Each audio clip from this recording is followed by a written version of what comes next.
জাতীয় নির্বাচন কমিশন ইতিমধ্যেই সাংবাদিকদের মুখোমুখি কি বলছেন জ্ঞানেশ কুমার সরাসরি শুনুন। आ न पाए, no eligible person should be included.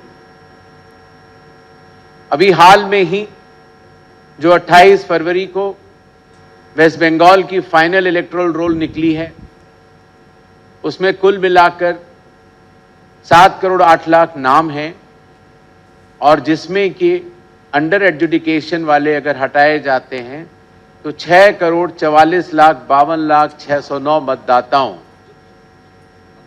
की सूची उस नाम में पात्र मतदाताओं के रूप में है। पश्चिम बंगाल में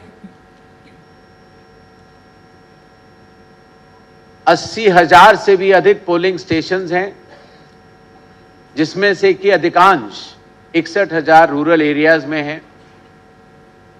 आप सभी के माध्यम से मैं सभी मतदाताओं को बताना चाहता हूं कि हर पोलिंग स्टेशन में 100% वेबकास्टिंग होगी,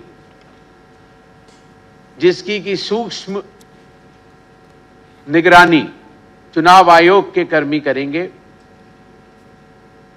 वुमेन मैनेज्ड, महिलाओं द्वारा मैनेज्ड 10,000 से भी अधिक पोलिंग स्टेशंस होंगे और 634 मॉडल पोलिंग स्टेशंस भी होंगे।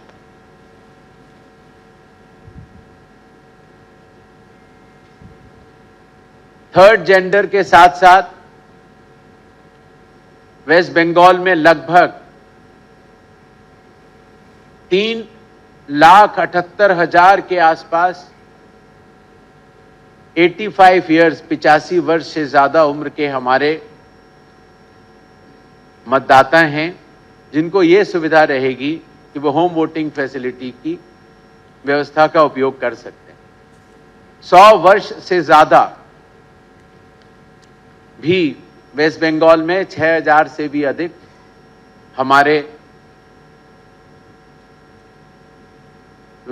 मतदाता हैं, और सर्विस इलेक्टर्स लगभग 1,20,000 से 30 साल के बीच में लगभग 1,31,00,000 और 18 से 19 की उम्र के बीच में भी 5,23,000 मतदाता हैं।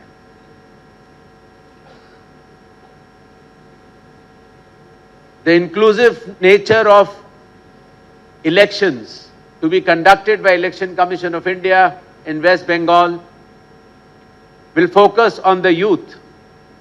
युवाओं की भागीदारी बढ़ाने के लिए हर विधानसभा क्षेत्र में dedicated assistant electoral registration officers होंगे, जो कि कॉलेजेस में कैंपेन करेंगे।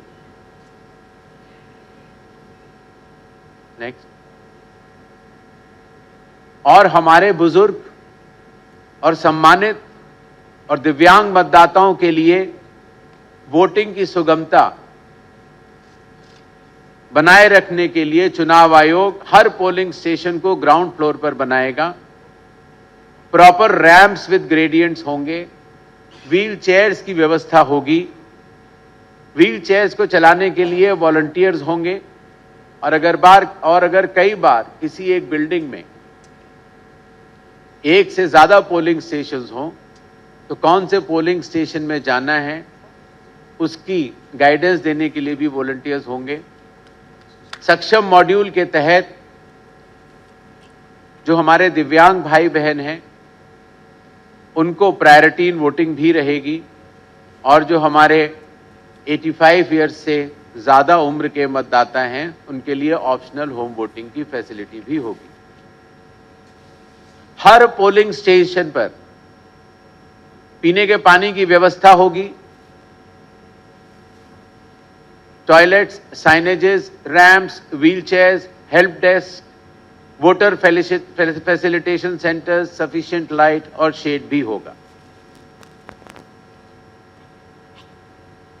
हाल ही में कमीशन ने पिछले 11 महीनों में कई सारे इनिशिएटिव लिए हैं, और उनमें से कुछ मैं आपको बताना चाहूंगा। मोबाइल की डिपॉजिट फैसिलिटी पोलिंग स्टेशन के गेट के ठीक बाहर रहेगी, तो जब आप वोट डालने कमरे के अंदर जाना चाहें तो बाहर मोबाइल छोड़ सकते हैं, और वोट देने के बाद बाहर आके अपना मोबाइल कलेक्ट कर सकते हैं।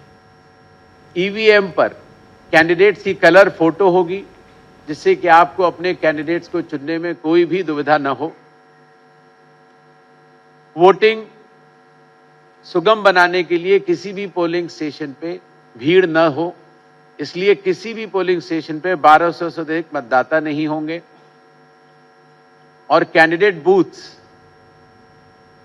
100 मीटर तक लगेंगे और हर मतदाता को हमारे बूथ लेवल ऑफिसर्स घर घर जाकर वोटर इंफॉर्मेशन स्लिप्स देंगे, जिसमें कि आपके बूथ का नाम सीधे तरफ कोने में बहुत बड़े और स्पष्ट रूप से अंकित होगा और एक तरह से वो आपको वोट डालने का न्योता भी होगा। चुनाव संबंधी सारे आंकड़े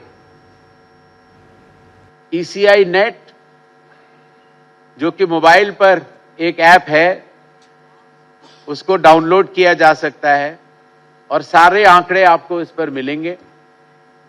पहले चुनाव आयोग की लगभग 40 डिफरेंट एप्लीकेशंस होती थी, वो अब सब इंटीग्रेटेड तौर पर ईसीआई नेट पर मौजूद हैं।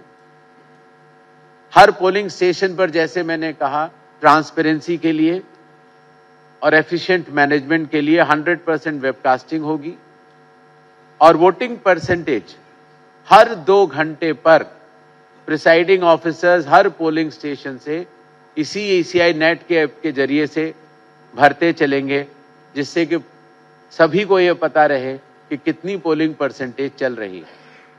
हर बूथ लेवल ऑफिसर को स्टैंडर्ड आईडी कार्ड दिए गए हैं और हर बूथ लेवल ऑफिसर, ईआरओ और एईआरओ के लिए एनहांस रिन्यूमरेशन भी कमीशन ने अप्रूव किया है। आशा है आप सबके पास ईसीआई नेट होगा, और नहीं है तो आज की प्रेस कॉन्फ्रेंस के बाद आपके जरिए सभी मतदाताओं से ये निवेदन रहेगा कि वो ईसीआई नेट ऐप डाउनलोड कर लें, जिसमें कि आपके पास कैंडिडेट से रिलेटेड सारे डिटेल्स, अपने एपिक कार्ड से रिलेटेड सारे डिटेल्स, आपका पोलिंग स्टेशन कहां पर है, आपके कैंडिडेट के एफिडेविट्स, आपके कैंडिडेट किस पार्टी के हैं, पोलिंग की प्रक्रिया कैसे चल रही है, कितनी परसेंटेज ऑफ वोटिंग है, और लास्ट में काउंटिंग के रिजल्ट्स भी आपको इसी एप्लीकेशन से देखने को मिलेंगे। इलेक्शन कंडक्ट करते समय भी चुनाव आयोग ने बहुत सारे नए फैसले लिए हैं, जिसमें कि पोस्टल बैलेट की काउंटिंग ईवीएम के 2 राउंड से पहले ही खत्म करनी होगी और इलेक्शन संबंधित सारे आंकड़े काउंटिंग के 72 घंटे के अंदर ईसीआई नेट के ऐप के जरिए या इलेक्शन कमीशन की वेबसाइट के जरिए सभी को ट्रांसपेरेंट तरीके से उपलब्ध होंगे। जब पोलिंग होती है और समाप्त होती है तो उस समय पोलिंग एजेंट्स, जो कैंडिडेट के पोलिंग एजेंट्स होते हैं, उनको एक फॉर्म 17C प्रिसाइडिंग ऑफिसर प्रदान करते हैं, जिसमें कि ये बताया जाता है कि उस बूथ में कितने वोट पड़े। जब ईवीएम की काउंटिंग होती है तो अगर दोनों का मिलान सुगम रूप से बढ़ता चला तो ठीक है, अगर मिलान में कोई भी गड़बड़ है तो ईवीएम की पूरी वीवीपैट की काउंटिंग की जाएगी काउंटिंग एजेंट के सामने। यही नहीं, काउंटिंग होने के बाद आने वाले 7 दिनों के अंदर प्रिस्क्राइब्ड फी के तहत अगर कोई भी लूजिंग कैंडिडेट ये चाहे कि ईवीएम की उसको जांच करनी है तो वो सुविधा भी उपलब्ध रहेगी। इतनी बड़ी व्यवस्था चलाने के लिए चुनाव आयोग ने कैपेसिटी बिल्डिंग और ट्रेनिंग फॉर एक्सीलेंस के लिए बहुत जोर दिया है। अभी जिन बीएलओ से हम मिलकर आए थे, उसमें से कई बीएलओ को दिल्ली में बुलाकर ट्रेनिंग दी गई।